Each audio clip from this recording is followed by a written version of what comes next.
designed to do any real damage, just to get our attention. And it had succeeded. "Beth," Xavier faltered. "What do we do now?"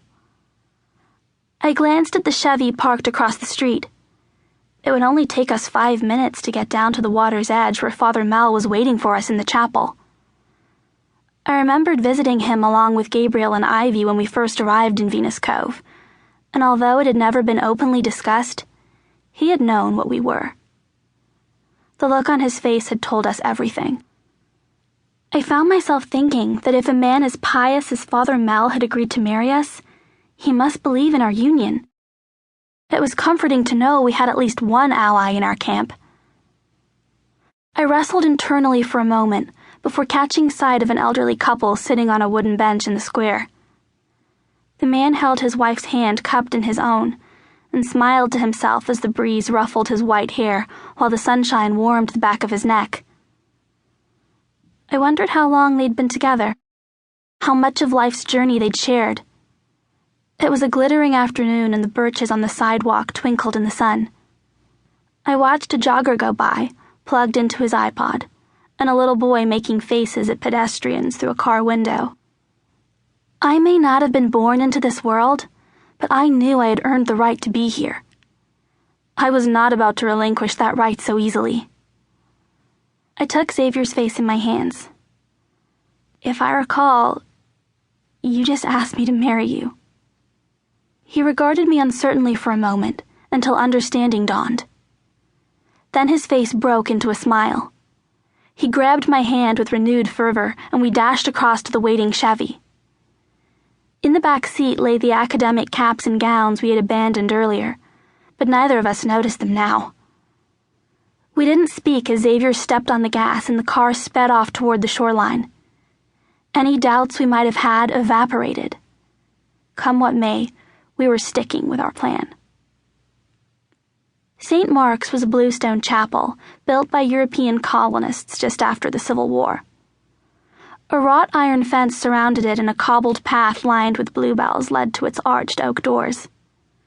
It was the first Catholic church in the county, and a memorial wall lined the side garden, commemorating fallen Confederate soldiers.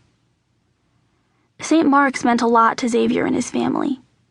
He'd taken Bible study there since he was a boy and performed in every Christmas pageant until he was old enough to be embarrassed by it.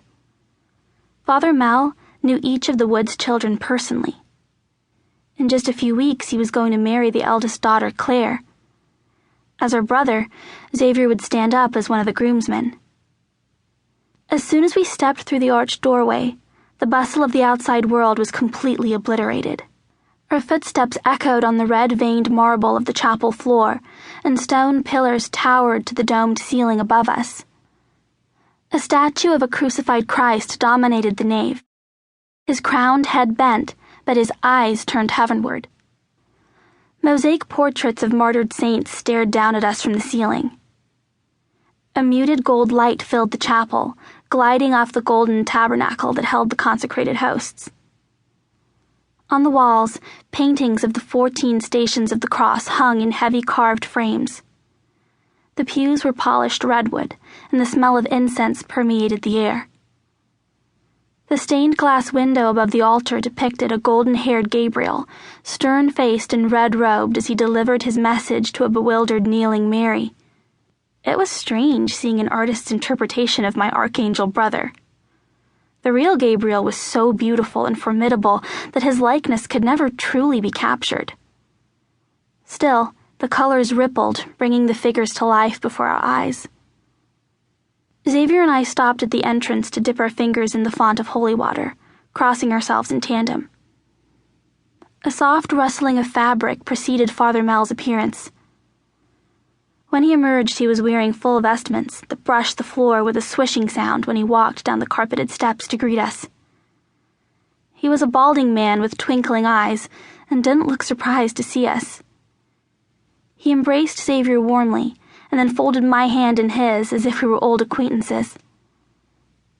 "I've been expecting you," he said encouragingly. Father Mel ushered us to the front of the church, where we both knelt before the altar. He searched our faces, looking for confirmation of our